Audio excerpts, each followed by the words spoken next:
Hi friends, ಹೇಗಿದ್ದೀರಾ? ಚೆನ್ನಾಗಿದ್ದೀರಾ? ನಾನು ಇವತ್ತು ಸಾಯಿಬಾಬಾರ ವ್ರತದ ಬಗ್ಗೆ ನಿಮ್ಮೆಲ್ಲರಿಗೂ ತಿಳಿಸಿಕೊಡುತ್ತೇನೆ. ಸಾಯಿಬಾಬಾರ ವ್ರತವು ನಾವು ನಮ್ಮ ಅನುಕೂಲಕ್ಕೆ ತಕ್ಕಂತೆ ಮಾಡಿಕೊಳ್ಳಬಹುದು.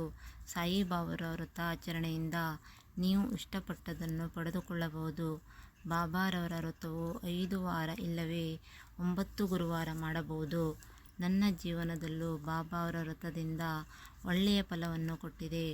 ನಾನು 5 ಗುರುವಾರ ಸಾಯಿಬಾಬಾರವರ ವ್ರತವನ್ನು ಮಾಡಿದೆ. ನನ್ನ ಮದುವೆಯಾಗಲಿಲ್ಲವಾಗಿತ್ತು. ಈಗ ನನ್ನ ಮದುವೆಯಾಗಿದೆ. ತುಂಬ ಒಳ್ಳೆಯ ಗಂಡ ನನಗೆ ಸಿಕ್ಕಿದ್ದಾರೆ.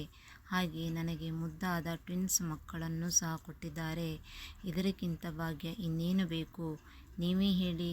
ಹಾಗೆ ನಿಮ್ಮ ಜೀವನದಲ್ಲೂ ಬಾಬಾವರ ವ್ರತದಿಂದ ಒಳ್ಳೆಯ ಫಲಿತಾಂಶ ಸಿಗಲಿ ಎಂದು ಪ್ರಾರ್ಥಿಸುವೆ.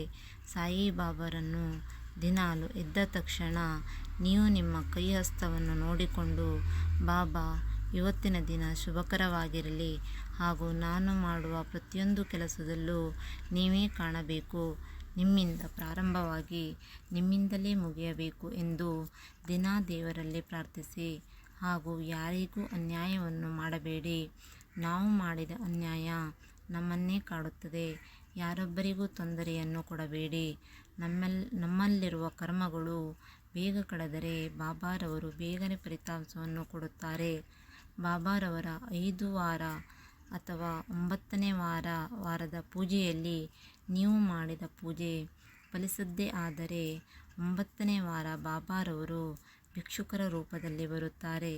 ಬಂದಾಗ ನೀವು ಅವರಿಗೆ ಏನಾದರೂ ದಾನ ಕೊಡಿ ಹಾಗೂ 11 ರೂಪಾಯಿಯನ್ನು ಅವರ ಕೈಯಲ್ಲಿ ಕೊಡಬೇಕು. ಆವಾಗಲೇ ನೀವು ಮಾಡಿದ ಪೂಜೆ ಬಾಬಾರವರಿಗೆ ಫಲಿಸುತ್ತದೆ. ಇದು ನನ್ನ ಜೀವನದಲ್ಲಿ ಆಗಿತ್ತು. ಹಾಗೆ ನಿಮ್ಮ ಜೀವನದಲ್ಲೂ ಬಾಬಾರ ಪವಾಡ ನಡೆಯಲಿ ಎಂದು ಹೇಳಲಿಕ್ಕೆ ಇಷ್ಟಪಡುತ್ತೇನೆ.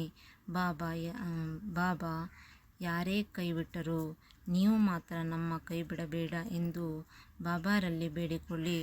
ಬಾಬಾ ನಿಮ್ಮ ಪ್ರಶ್ನೆಗೆ ಬೇಗನೆ ಉತ್ತರವನ್ನು ಕೊಡುತ್ತಾರೆ. ಬಾಬಾ ನಮ್ಮಲ್ಲಿ ಇದ್ದಾರೆ. ನಮ್ಮ ಮನಸ್ಸು, ಆತ್ಮ ಏನು ಹೇಳುತ್ತದೆಯೋ ಅವರೇ ಬಾಬಾ. ಒಳ್ಳೆಯದನ್ನು ಮಾಡಿ ಒಳ್ಳೆಯರಾಗಿರಿ. ಬಾಬಾ ಎಲ್ಲರಿಗೂ ಹರಿಸಲಿ. ನೀವು ಬಾಬಾರ ವ್ರತವನ್ನು ಮಾಡಿ. ಓಂ ಸಾಯಿನಾಥಾಯ ನಮಃ. Thank you for watching.